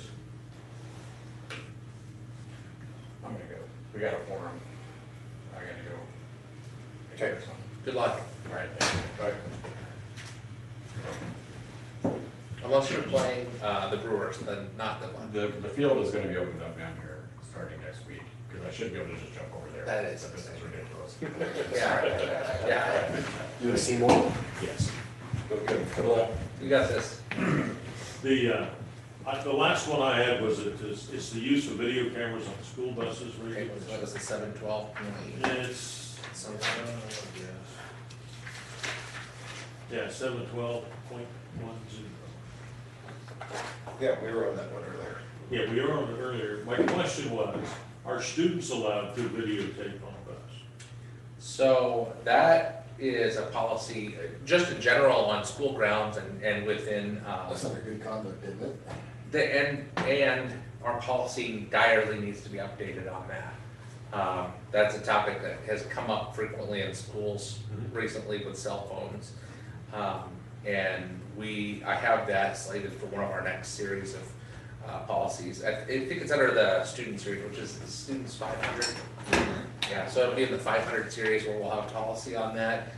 It specifically talks about use of recorded devices. And one of the big reasons why the policy for that is so important is because it's actually a violation of other students' rights to be recording. Yeah, other students. that's where I was headed with it. Yeah, Some people just take a video and post it, you know. I do think in this one, I know it's something that's, but I think we need to change here where it says videotapes to recordings. Yeah. Yeah, that's fair. Yeah. In the digital world. The recording may be recirculated after 10 school days. Yeah, just whereas videotapes seem to be digital recordings. Yeah. And I know we should probably have the buses in the van next. Laserdisc, Yeah. we're doing them all on Laserdisc.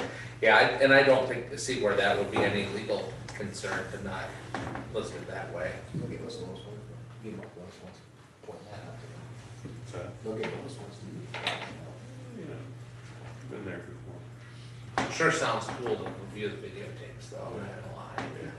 Check the tape. Yeah. I will still ask that question though, because it does say videotapes over and over again in there. Yeah. Seems a little, old school. Yeah, so I'm wondering why that would be.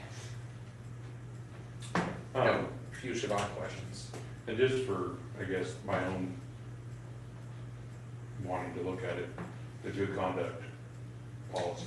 I think that's in the 500 series as well, yeah. Because this series quotes a lot, Mhm. quotes that a lot. But I think we need to Yeah, know what's in there. Or, I mean, we can go look at it, but yeah. I haven't. Well, and I think the last, I don't know for a fact, but I'm pretty sure the last revision was done my last year in district, as a teacher. There's been a lot of, So it's probably due for some, yeah, I don't think vapes had been invented yet, things of that nature, so, Snapchat, TikTok. yeah. okay. That one will probably require some committee work too.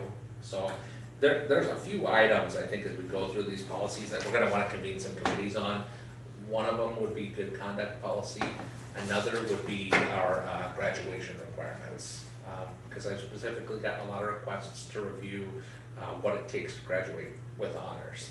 So when we look at those, I really would encourage us to go through the process of having a committee where there's a couple board members, some parents, some community, and maybe a couple administrators, and just really look at it and pull that specific policy out and bring that to the table separate from the rest of that series, just to make it so it's a little bit more, it's got its own space to breathe, and we can really talk about what's in there and what needs to be done, because those are really out of date. And that graduate with honors probably needs to be done this summer.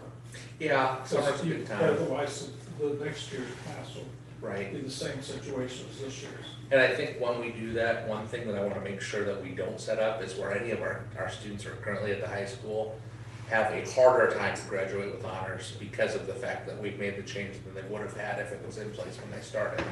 So, You couldn't move out, you couldn't move in, and again, still, that's pretty, but you could. Whatever it is, you got a grandfather, Jim. right, Effective freshman year of, next year's freshmen, that requirement would start, sophomores right. and above would still be at the old standard. And my initial recommendation on that one when we get there, and I know that's not the one on the table here, but is to look at opening up different ways that students can get that honors. Right now, to receive honors, you have to take a certain number of college courses to get honors in high school graduation. So I think the challenge with that is not everybody wants to take those college courses, but they should be able to, have a good GPA, take some high-level courses in an area, and still graduate with honors.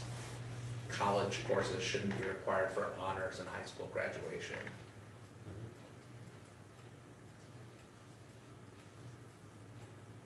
So that'll be fun. You and your policy. I can't wait. It's gonna be awesome. What else? So do we, motion to approve this, it says? Yeah, we need to approve the first reading, so as long as everybody's got all their feedback into it, so. Motion to approve the first reading. Second? We have a motion and a second to approve the first reading of board policy 700 series. All in favor, signify by saying aye. Aye, all opposed? Okay. Next item is approve the list of graduating seniors that are the board package. So, this list includes every student who may make it. There are some students on this list who, if they don't do some things that they need to do, will not graduate at that point, so. So there this are- is conditional. There are some students for whom we have to look at it in that way at this point. Not many, actually, after talking to Keely, but just a few who are kind of on the borderline and need to pass this last class for this to work. So just to give you that heads up, you know, if there's any question about why happens if somebody doesn't pass a class, depending on the class and the person, that could be a factor that makes it where we don't actually give a diploma.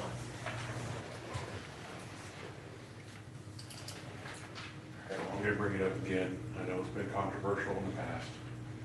Does this include Athens County High, or alternative school graduates in the ceremony? Yes. Is that a good thing? I don't agree with it. They don't go to school with the students. We mean the alternative high school, yes. They were two separate graduations. So I think last year. Because I've gone to the alternative one a couple times. The core diploma, and I'd have to look in that policy, right now I can't quote all the details. The core diploma is different than the main diploma. So they, in a lot of cases, would graduate with the core diploma. But point taken. And if I were to. And I know it's too late now, I guess, I personally don't, and I know a lot of people in the district don't agree with it because they don't go to school with those students in that way. Shouldn't be allowed to walk with them. I agree with that. You gotta look a little deeper.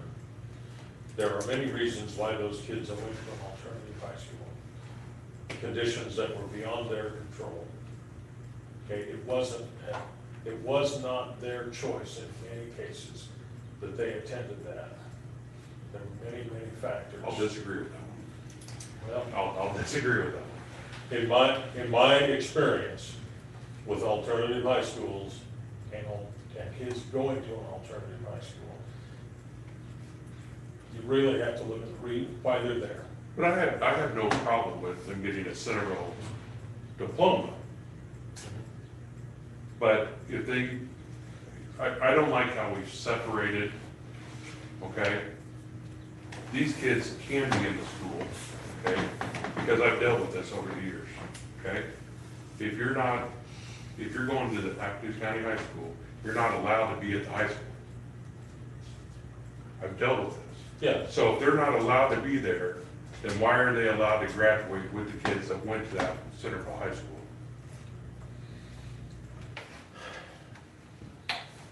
That's a fair question. I don't have a good answer. I don't have, yeah. Because I've dealt with that over Um, the years. I guess because they met the same requirements. That's. For a Centerville diploma, Yeah. What? for a Centerville diploma, Right. but not for graduating with the class that you didn't go to school with. So I would say that we will have some students who could be the first generation to graduate. And so here's where you're gonna see Mark Taylor, the guy with a big heart, for a second. And I apologize, because I do that sometimes. If we can make that positive memory about school and that positive experience about school for those students, when their children attend school, are they more likely to remain in CHS than to need to go to the alternative school because of whatever concerns? Are we building positive school experiences for students? We talked, again, one of those weekly emails I think I shared about PIECES, positive childhood experiences. And this is one of those community events that's a positive childhood experience for students.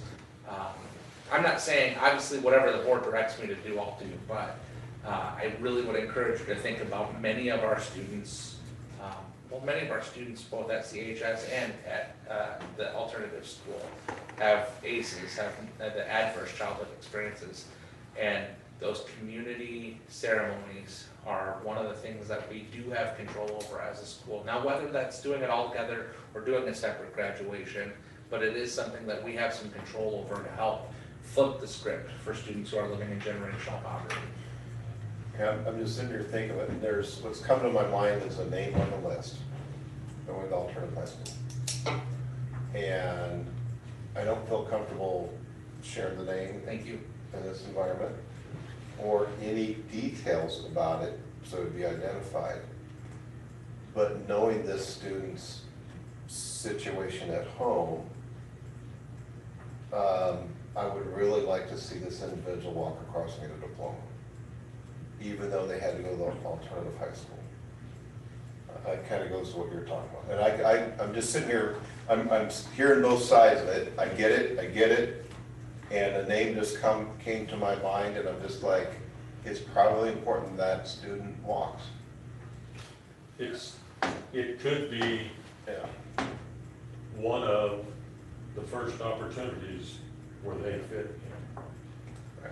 And hopefully they'll fit in to society after that. Yeah, but And it's, I would say they're all, and again, I can go either way right now, I see both sides. They're all Centerville students. You know, so if it goes back to, they can't be at the high school anywhere, then that needs to be addressed. You know, there's good and bad in every building we have. So, you know, I had the privilege a couple of years ago, and Mother and Betty Howell brought some of the alternative students. They did a service project, and the kids that were there, they were just pretty cool kids. Everybody looks different. And I see that, okay, they didn't go to school here. How's that different than, you know, a student going to BV at Indian Hills, going to Univista and walking across that stage? They didn't go to school in that building, but they graduated. I just, to me, coming on, I think, well, they're there, they're learning, and I don't think they're necessarily getting our full attention in the educational aspect. It's no secret, we're one of the poorest communities. And by no means, it's nothing negative towards the kids by any means, right? I mean, nothing whatsoever. It's just the fact, it maybe is something that we need to look at, okay? Because I know it's about, some of it's about settings, right? This setting wasn't good for them, so we need to get them out of that setting, okay? I just have a hard time if you ask any of the kids that went to the traditional school, okay? And they're sitting next to someone from an alternative school, who are they? are you saying, I'm just trying to get inside what you're thinking a little bit, are you saying that there's it contradicts our policy that we don't let them, I'm going back to what you said earlier, we don't let them in the building because of X, Y, Z? Right. And are you saying that this policy is contradicting itself? I think it is. Okay. So That's kind of where I thought you were going with that a little bit. that is one thing that I can speak to a little bit. One thing that Brad and I have really worked on is how we admit students to the alternative school. I think it might have been a little more open and free-flowing in the past, and we've really worked to tighten it down more as this year's gone on, and we'd like to, again, as we do student handbooks, review that policy. Generally, it would take a pretty special circumstance if you're not a junior or senior. And there's a requirement, you have to have had some credits so that you can prove that you're capable of making it there through the use of the alternative school, because you know, it is an intervention in a way. It's an at-risk intervention that we have.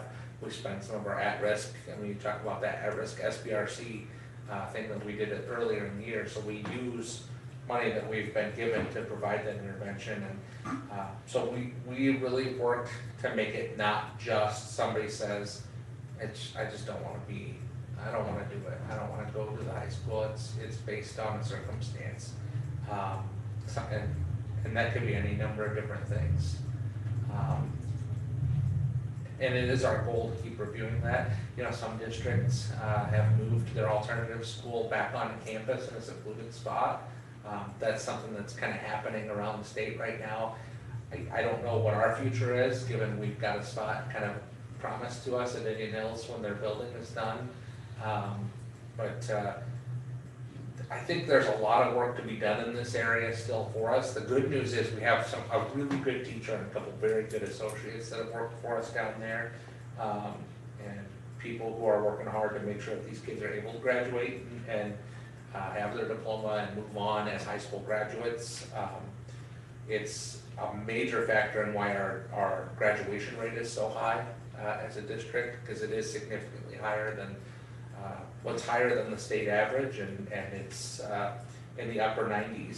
So in terms of the graduation ceremony, I mean, that is just that, it's just a ceremony. It doesn't actually mean that you've graduated or didn't, because there are some people in some places who will walk across the stage that they have to complete a class that summer before they actually can receive their diploma. So we have a lot of authority as a board within what we want to do with our ceremony, and we can make decisions on that. For example, one thing that I spent a lot of time on researching this spring was foreign exchange students. Some districts have a policy that specifically allows foreign exchange students to walk. Our policy does not actually support that. So that may be something when we get to the graduation policies, if that's something that we feel is important and we'd like to have in there, we could put into our policies for commencement. Again, I think commencement's in the 500 series. That 500 series is gonna be juicy. It's gonna be fun. Okay, let's talk about, what do we do with virtual students? So a virtual student would be able to graduate as a Centerville Okay. student with the credits. Okay.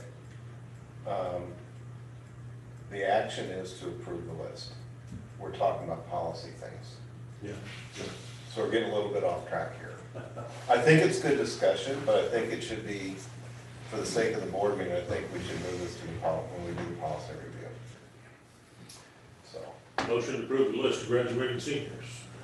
Upon meeting the requirements. What's that? Upon meeting their requirements. Yeah. second. All in favor, signify by saying aye. Aye. Aye. All opposed? Right. I just thought we kind of, we just need to move on. Yeah. Sorry. That's okay. 10, to approve the CEA Centerville Community School District Master Contract Agreement pending ratification. CEA, we did get, and Lisa's, and just been basically watching this, we did get a email from Lisa today that the CEA was ratified by their group. Or the CEA was ratified by their group, that was not in English. It was ratified by CEA ratified the agreement that was negotiated last week.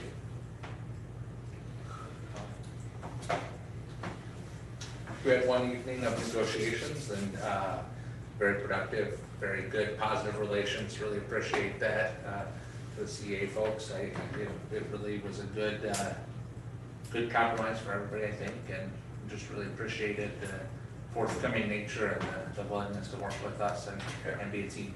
Yeah, I'd say it was a long evening, but I think it was, everything was handled very positively, very professionally, very, discussed a bunch of issues and things, and I think it was a positive exchange of issues and concerns and language. There's two items that are not as clearly spelled out in this, just to make sure that you're kind of aware of them. One is the reforming of the insurance committee, and we're gonna work through that here at the end of May to start the work of collecting bids next year and looking at insurance.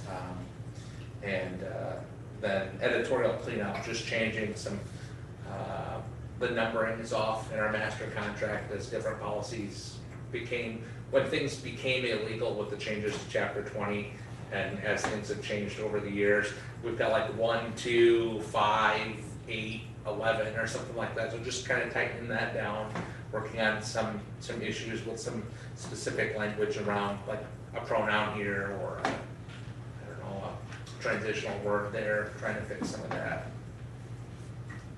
See, it's interesting that both sides, when we were waiting for the other side to decide something, both talked about insurance.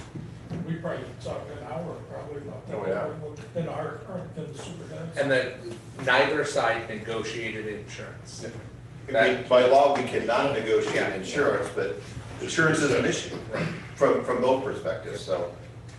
And I think insurance committee is probably the way that we can try to address that, so.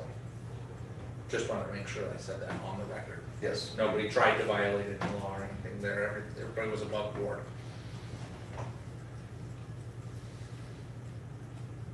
So, since this is, we need a motion, a second to approve the, I have a question. yes, go ahead. Can I do that first? You may. I understand that the teachers will receive 73.189% of the new money.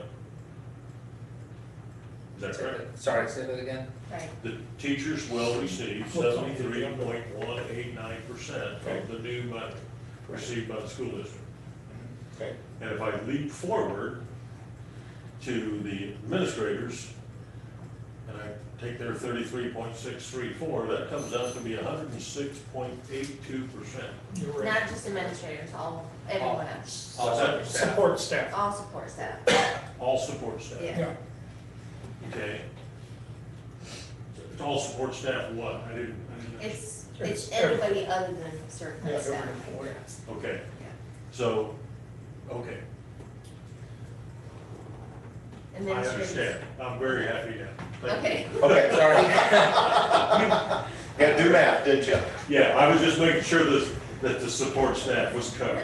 Yes. Well, we're gonna do No, theirs next. right. Yeah, What's the dollar amount that goes over? On the base? What, no, how much more than the new money did we spend? So it's 16,000? Yeah, I think it was. Okay, that's what I thought, I wasn't sure. Yeah, it was like 16,000 more new money, more than new money, but last year was like 250-some thousand dollars more than new money, so we just had to keep the 5-year projection in mind on that, so. Now, what's the other thing? I didn't realize that we have the highest base in the AEA. Yeah, per diem, Highest per diem rate and the fourth highest base. Highest base. It's the fourth highest salary in the AEA, but the highest per diem rate because there's 3 districts that have a higher pay, but they have more days. yeah. Is that the way the math works? They have more days. So when you factor in the per diem rate, we do have the highest per diem rate. Now, that being said, the reason we're bringing on the insurance committee is because our insurance is not, isn't line. Right. So it's our goal to try to improve. But that. insurance, we're way behind. So there's some districts that are paying a lot less and a much, much lower per diem rate, but they're putting more into insurance. And that's the thing you can't negotiate. And we're paying more for insurance and getting less than most schools, right? That's why you gotta have. So we gotta have a committee to help fix that, let them, we want them We- involved in it. so. We've worked some already with our current provider just to talk through some things that we could do, that we could bring to the insurance committee in the future. So a lot of it just depends on the type of coverage that we decide to have and how that works. so, question is, do you think that our support staff are happy with getting 33% of the money, and the teachers are getting roughly 73%? You can't compare those things, I don't think, Um, that's percentages. I don't, That math is non-linear, Explain that. okay? You have to look at what the per diem rate is or what the hourly rate is. When you add 3% on a $60,000 salary versus 3% on a Yeah, $25,000 salary of somebody who's maybe working part-time, the math is gonna be off that way. sure. The lower wage will get a whole lot less of a raise. we're constantly trying to balance taking care of all of our staff and paying as fair of a wage as we can. And I think one thing in the middle of a major teacher shortage is if we would fall behind on teacher salaries, that makes it a lot harder for me when I go out to job fairs to recruit people. Okay. Our wage is something that does help me recruit people into the district. We've stayed right on the razor edge this last couple of weeks of having positions all filled. We've got a few people come and go at the end here, there was a couple one on the table here today. But we're filling them about as fast as that happens right now. I'd like to stay in that realm. We do have, when we get to the support staff, we are proposing a change particularly to transportation where we were not competitive with the area. and we're trying to become more competitive. And it comes in cycles, because when the state is giving us such a small amount to be able to keep up on these salaries, we have to spread it how we can. And I would tell you, this was a very fair agreement that we had with CEA, very fair. I'll admit even a little on the low end for what the other districts are doing in terms of percentage of increase. The AA superintendent. Next trend is 4%. About 3.8, I think, right now is the current trend. So our teachers really, I mean, they were very fair here in trying to. They realize that they want to have good associates, they want to have good custodians, good maintenance folks, good food service, and good transportation. And I just really appreciated coming in and negotiating in good faith with us and trying to help us keep it under control, while still making sure that they're advocating for a good wage for teachers. The folks we'd like to negotiate with a little bit more are our state representatives and senators to negotiate for a higher supplemental aid each year so we could do a better job of catching up all of these wages in a given year. I kind of got the sense, and from everybody in the room, that includes our representation, their representation, that there's a statewide feeling between teacher associations and districts that they would like to be able to negotiate insurance. Everybody feels handcuffed on that one issue. Well, that issue could be, I mean, I think that could be a huge deciding factor. But it's Filling here. the legislature says we can't do that. So how do you, it's a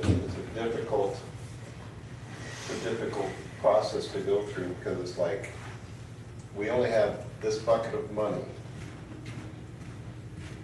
If we took this, if you want to be here, and if you want to be here, okay, we can't do anything insurance. But what we can't negotiate is, if you're here, we can do insurance. And you can't do that. It's, yeah, And it's the legislator, in my opinion, that's overstepping. And they've overstepped all session. Because if the federal government was doing to the states, what the states are doing to municipalities and counties and to school districts, they would be throwing a fit about, unfunded mandates and this and that, federal government overreach. But the state legislature is perfectly fine doing that exact same thing to us. And they're hurting all three of those lower governmental entities. And they're doing it in this whole, okay, we're getting way off on this. that's okay. Can I share something? It's a good explanation, okay? But the whole property tax thing is a shell game, and they're doing it to make themselves look good for electability next time it comes up, but we're the ones stuck being, anyways, we really probably need to I'm ratify. really proud of the work that we did with CEA at the table Yeah. to put in a family illness provision for our staff. I think that was a good move for the sake of providing for our employees to be able to take care of their families. And I'm really proud of the way that language worked out and came to be. I think that turned out really well. So we do need to ratify, we do need to, Yeah, I need a motion to approve the tentative CEA Centerville Community School District Master Contract. Second. we have a motion second to approve the contract as negotiated. All in favor, signify by saying aye. Aye. Aye, all opposed? Thank you. All right, approve the 2023-24 support staff salary, and as Mark talked to, we are making a move to help bus drivers, because we've talked about that, so. Big move, adopting a base bus driver wage of $17.50. It does not put us at the top in our area, but it certainly gets us away from the bottom of our area where we were. It puts us a lot closer to that median, which is so important. I mean, these are folks who, it requires a special certification to do this. It's difficult to find folks to do this work, so just trying to make it where, as we try to recruit drivers, we're more competitive.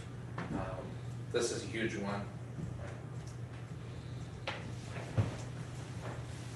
Motion to approve. We have a motion and a second to approve, or we have a second, I'm sorry. Second. We have a second. Motion and second to approve the support staff salary schedule changes. All in favor, signify by saying aye. Aye. Aye, all opposed? Okay. Approve 2023-24 salary increase for administrators, directors, salary positions, and support staff. So this actually almost, we probably should have flipped those around now that I think about it, because really this is just talking about doing to some of those that we had. Motion to approve. Second. Motion is second to approve the salary increase for administrative directors, et cetera. All in favor, signify by saying aye. Aye. All opposed? All right, next one is a 10-year requirement, as I talked to Mark about. Approve the school redistricting worksheet. That is under certain criteria, you may have to redraw your lines if you elect by districts, but since we're all at large, we don't have to do it. Other than say, we're still at large. Motion to approve school redistricting worksheet. Thank you. Second. All in favor, motion is second to approve the worksheet. All in favor, signify by saying aye. Aye. All opposed? Perfect. Approve personnel business procedures. There is an extra resignation on the table for Mr. Kruzich and an extra volunteer for Mr. Hughes. And then in the letter, you look at Mallory Downs. It Oh, yeah. says 7th grade science teacher Howard, EA step 1, effective August 16, 2023, replacing Steve Clark.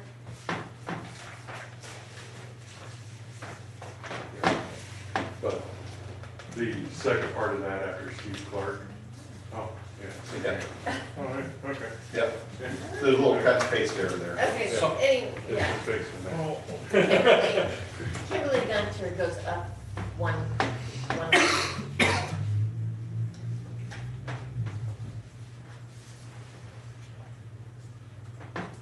Mike brought that up for me, so.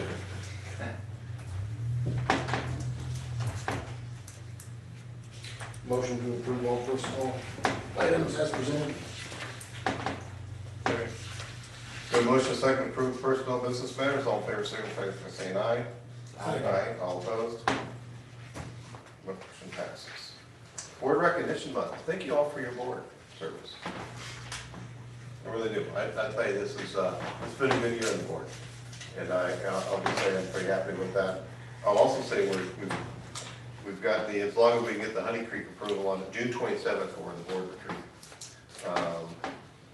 I'll tell you that, from my view on this, I see that there's been a lot of progress as far as made in the district, and a lot of it has to do with the board, just kind of the things we're doing. We're going into buildings, we went to the ISD convention, we're gonna do a board retreat, and just, sit from this chair, I think we have a good thing going here, and I just appreciate everything that everybody's doing on the board, so.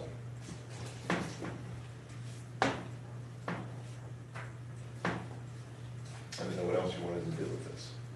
And then you got your, You do have a certificate suitable for framing on your spots there.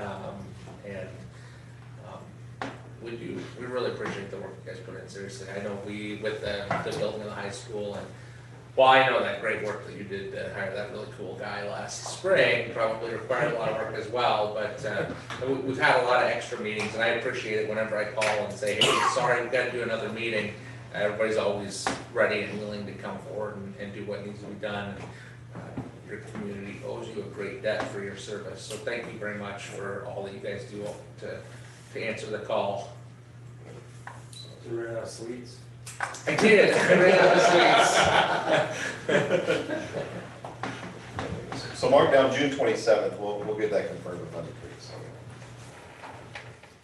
so. Okay, financial reports. Unless anybody has any comments on board recognition on it. Okay. I have a question about the water treatment program. What are we treating the water for?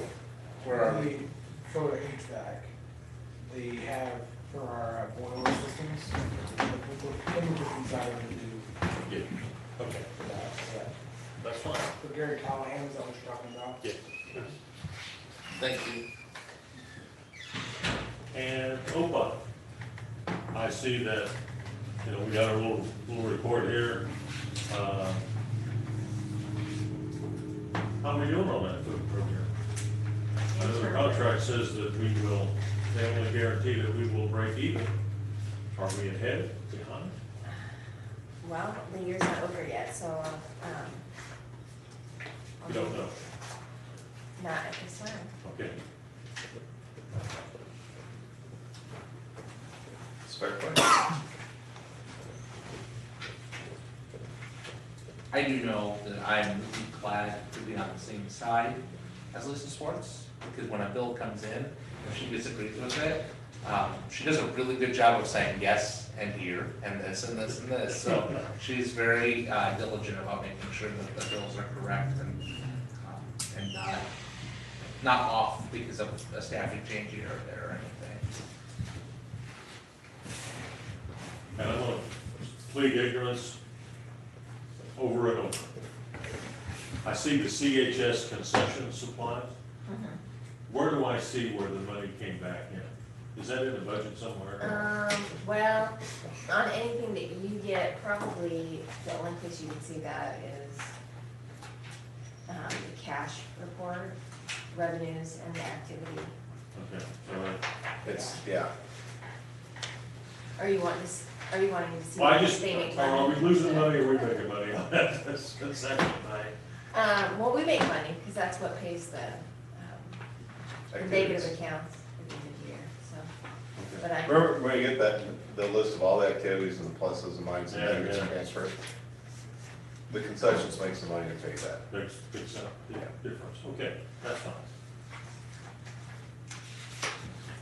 And I appreciate that sheet. oh, That's what I do. It's very interesting to see that our trend for a 3-year trend, how close it is. And, you know, not knowing that before, it's just like, I feel a lot more comfortable with just that one little sheet, so thank you for putting that together, I appreciate it. And, the refrigerant, over $5,000, what happened? I fought that one as hard as I could, but with Johnson Controls over at the high school, it came back and came back in to put the low Indian kit on. That was from the install that they were waiting on. It took for shipping and everything like that, for them to put it in. It just took a while for it to come in. And they came back and saw one of the lines where one side of the chiller was actually drained of Freon when they were there. So they filled it back up for us, got it fixed. Now, that cost of them fixing it and everything like that, normally I'd have to pay someone to do that. Since they were there, they did that free of charge. The charge We got for it the free. fixed, but they recharged us for the refrigerant. Okay. And I went back to Johnson Controls and tried to fight it with them and say, but it was in a losing battle. Tried to get them to cover the cost of that refrigerant, but So what caused it to lose refrigerant? I'm not sure. There was a hole on one of the lines. Okay. And is this one of the systems that we put in the last year or two? It would have been that chiller that was put back then a couple years ago, yes. We signed off on it, Yeah. and it was good to go, it was running, the only thing that wasn't installed was that low ambient kit. Yeah. And so we were waiting on that to go, and when we started it up this spring, when they came in, put the low ambient kit in, they found a leak in it, and it was drained. And we, of course, didn't know about it during the winter because it wasn't really Well, being that used. Okay. And so they found it and filled it up for us. Either way, we were gonna have to pay that charge, but they also saved us the cost of the actual waiver. Yeah, and drip everything, feed so. out, that sort of thing. Okay. Come back for reference, you know, when I say a Freon jug, Yeah. you know what I'm talking about, right? It's a little bigger. Well, last time we went to buy one, $600. Oh, yeah. It's not. They used to be 150. Yeah. Yeah. I used to buy it $1 a pound. Wow. I don't know, it was 20 pounds or whatever that was last time we got some, it was 600. Yeah, it's crazy. Okay. So when I saw that one, just like, yeah, I just, I wasn't happy about it, but one of the things that had to be done. Motion to approve the bills. Second. we have motion second to approve the financial reports paid bills. All in favor, signify by saying aye. Aye. All opposed? Okay, tried to pick out the fun stuff for you, because I've given you a really fun meeting thus far. I don't want to ruin it. I had an awesome meeting this morning with Renata from Iowa Trust. Obviously, we talked a little bit about possible use of ISJIT or ISJIT, however you say that. And just kind of talking rates with her to see what's available. We've gotten some information, and we can start to kind of process that a little bit and see what we can do. Obviously, relationship is important as well, so I want to make sure that we at least review that some as we move forward. This week is going to be awesome because I get to cook pancakes in each of the buildings for our teachers. Well, actually for the whole staff. I'm not going to leave it just to the teachers. So tomorrow I'll be at the preschool. I'm bringing my small little electric griddles there, and then I'll be at Lakeview with one of the big Pancake Day griddles. Thank you to Pat for lending that to me. Then on Thursday I will be at Howard, and Friday at CHS. Thank you to Aaron for helping me move the big griddle over to Lakeview so we could do that, because I do not own a truck. And so we got the school truck over there and took care of that. We continue to look ahead and work on policies. I sent in my email a question if you feel that 2 series may be too much. I'm going to admit, I'm almost wondering if 2 series may be too much. Just kind of thinking to be able to stay on top of it enough to answer questions, so I may kind of rethink that schedule a little It bit. would depend on what's, I mean, there's some that are a little bit more. This is probably our least juicy series, other than maybe the 100, because we did a lot of the 100 work already. So I think maybe 1 series is enough for a meeting, at least on a first reading. Maybe if we staggered them first reading and second reading or something, that might be okay. Just kind of realizing, just to stay on top of all of it and find the right thing, then those I'll probably keep to 1.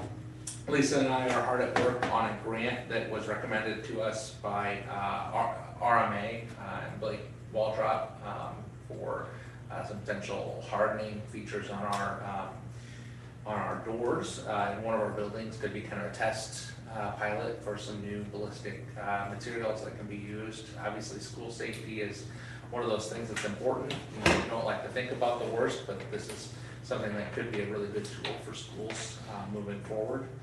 And I had a good meeting with our gals at Goodman Thomas.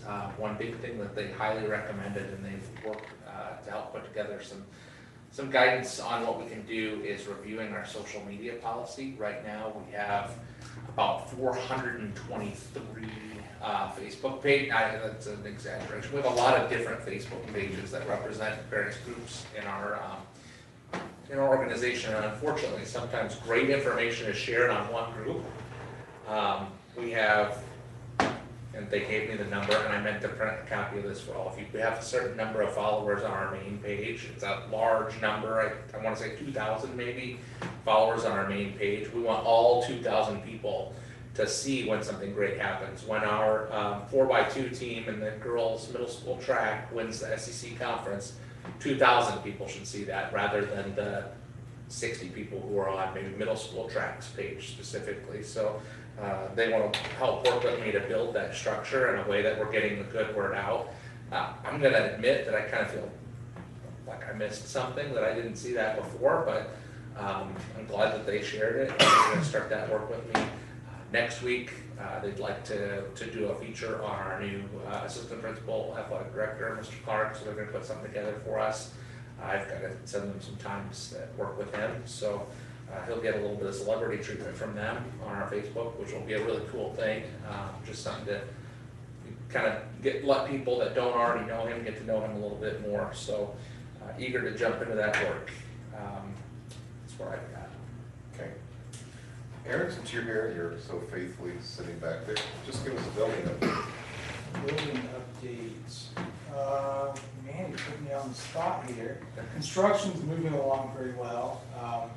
They've got block walls on area C, working around to the gym. It's kind of not fully erected yet, but they've got the base put down, so you can kind of see how the front of the building would look. They're going to be doing some work on the north side of the wrestling room this week. They're going to be blocking in the windows that are there.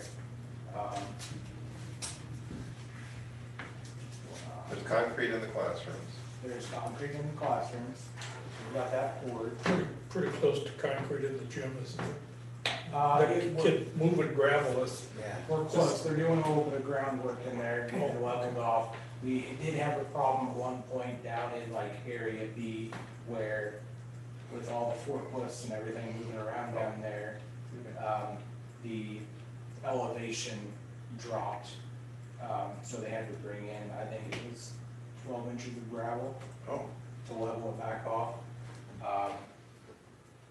Yeah, that's, well, that's good, it's more compaction there. so. Shouldn't fail that test. There was a little bit of an issue that, I don't wanna make light of it, but they, and kind of where the admin offices are gonna be, they went to put the roof trusses up, and they didn't fit.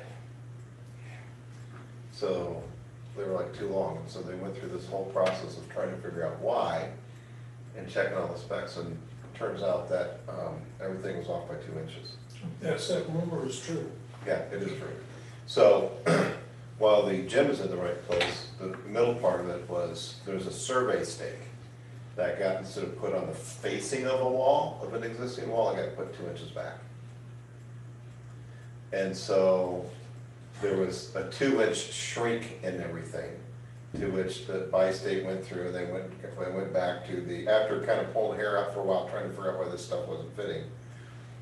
Went back with the truss manufacturer, and they said, you can cut an inch off of each side of that steel and still hang up, and still be structurally fine.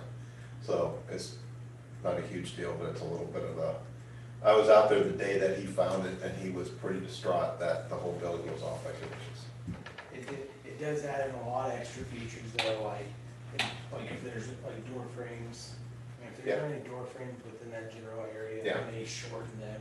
Door hardware would have to be adjusted. So a lot of there's, stuff that- there's a lot of block work that they're gonna have to very intensely manage where to make things line up for the rest of the block work that goes up. Like in the kitchen area and the hallways and some of those things, so. It's not It's not the end of the world. the end of the world, but It's 2 inches. it's 2 inches that cause a lot. Somebody's office is not gonna be nearly as nice now.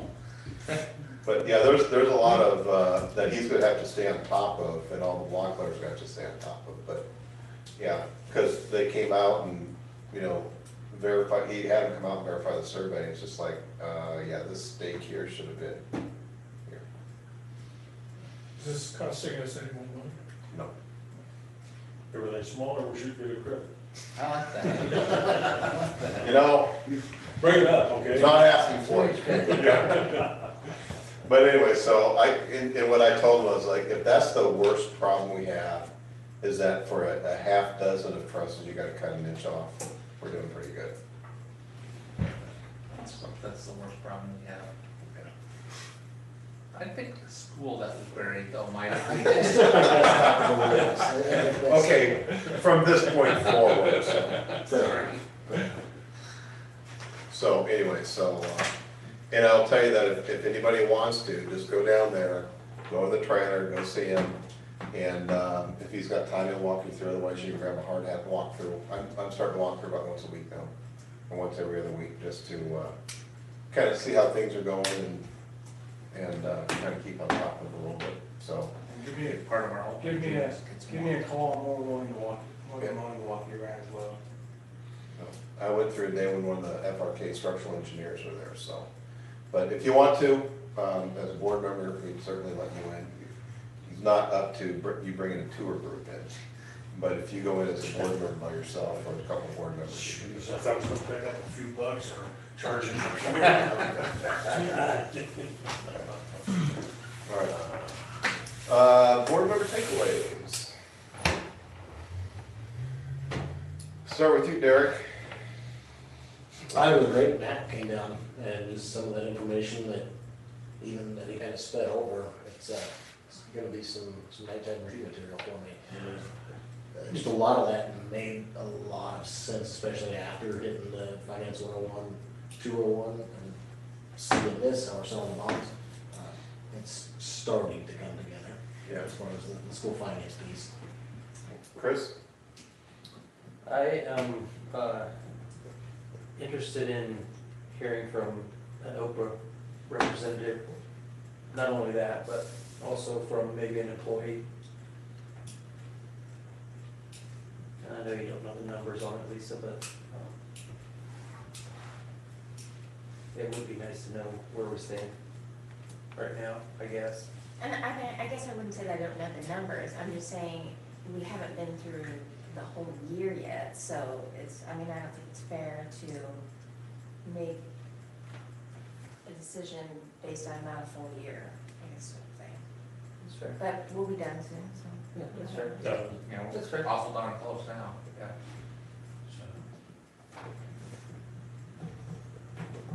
Right? We're toward the board policy stuff. I'm looking forward to more of it. I love it. Lion. No, I love it. Two peas in a pod. This means a lot to me. Bob? I'm going back to Matt Gillespie. I think he's so much better when he's here in person than when he's on the screen. It seems like he goes faster when he's in his office. And I don't know, it's just something better than when he's in our presence, I think. And you need that every once in a while too, because even though you get it now, it gets away from you after a while, I think. Yeah, he wanted to come down because he just hadn't been down here a lot, and, we're, I guess, a client of his, so, Had you guys met him before? I met him at the conference, Okay. rather than that. Right. Again, Matt Gillespie is, always, does better in person, like Bob said. And I know that we won't get him every time in person, but I thought this was an important meeting that he did make. And, I thought it was encouraging, or he was encouraged that, we're gonna be pulling out of this pretty quickly. It's not like we've dug ourselves a hole that we're just gonna be struggling with for the next 20 years. It's gonna come around here pretty quick, so that if we have to do something, we can. Right now, I don't think we've got anything on the horizon. I think we've got everything covered at the high school. Yeah, I agree with that. I hadn't really thought about it, but when we first started this, we said, okay, we're gonna sell this $10 million bond, we're gonna sell this $6.5 million bond, and we didn't have a design yet. It was a lot of turmoil. It's internal turmoil. It's like, gosh, I hope we can, this thing's gotta work out, and it is, even with kind of the price increase. It is amazing to me that we're able to do this. Yeah. And our Get Healthy is actually our Get Healthy date, which I thought was gonna be 2032, Yeah. but now it's gonna be 2028. It's getting better all the time, despite everything. Yeah. We need to explain that to the public a little bit better too. I think there's people who think we're just goofy spenders. Yeah. Sometimes the question is, have you spent it all yet? Well, the thing is, But we're Get more Healthy. support than there was when we started this whole process, I think, probably. And like he said, that Get Healthy, we will also lower our temperature some every year on Yeah. the way to that Get Healthy date, Yeah. which is good. I'll share one comment my wife made. I go down by the school almost every day, and once in a while, I make her go with me. I have to take her to Sonic afterwards, okay? She did make a comment. She said, there's more windows at the state prison in Anamosa than you got in that high school. So I said, but we had to save some out here, so. Yeah, we did, with the clear story, we did cut that out. But I would encourage you to go and walk through it, and here's kind of what I had. I was trying to get my brain wrapped around from a top view from all the documents we got on the 11 by 17 paper. And I went through and it was just like, that just doesn't seem like $18 million or $21 million to me. Just like the number of, and it was counting classrooms and everything. So I walked down there and said, there is so much more going on in there than just classroom. And if you go back and look at all the things that are going in there, there's actually, I don't know why, but my brain lost track of 2 classrooms that are not in that corridor. It's like, oh, there's those two more over there. Oh, plus all this kitchen thing, plus all this kind of stuff. And so, yeah, walking through as me as a board member is now putting brick and mortar, literally brick and mortar to the paper and the money. So I would encourage everybody to walk through because of that, so. Yeah. Letting my nerd out one more time, it is like the TARDIS, it's bigger on the inside. Yeah. Doctor Who fans. You said TARDIS, I got it. TARDIS, yeah, And that's kind of where I was going. It is bigger on the inside when you get down in there. yeah, I just hope 75 years from now, somebody says, well, they did pretty good. yeah. That's all I. I'll take 5 years from now. Well. So anyways, you know, my takeaway, I've been pretty reflective. I've had a lot of drive time the last couple of weeks. And I've just been pretty reflective on, and I've talked to Tammy Drawbaugh in the last couple of weeks a couple times, is just the positive direction that this district is in. The positive direction of the things that the board is willing to do with the retreats, with the things that Mark's doing, the climate in this boardroom, and everything that's getting done. It's amazing to me how much stuff is getting done right now. And so I've just been reflective on the positive direction that the district is going, so. And I'm hoping that our new people are gonna help us with all of our, Get to share, Yeah. help us share that. I hope that Centerville Schools plays a bigger part in promoting Athens County and Centerville. Yeah, That's my biggest hope, Yeah. is that we put a lot of time and effort in buildings and grounds and that sort of thing. And we just need to somehow make sure that we're doing our part to promote Centerville. to speak to that group, if ever people would like to maybe sit in on one of the meetings, like I would invite people, just to be an holler, feel like, hey, next week, when's your meeting, and we can line it up, and I do need an email to line up my meeting for them this week, sometime on Friday, but they're really pretty neat ladies, and they both former news anchors, so they kind of get how to catch the attention, Yeah. which I know from looking at me, you would think I'd be good at, but Well, I catch a lot of them. I'm obviously not, so. Okay. With that, Motion to adjourn. Second. all in favor? All right. Thank you very much.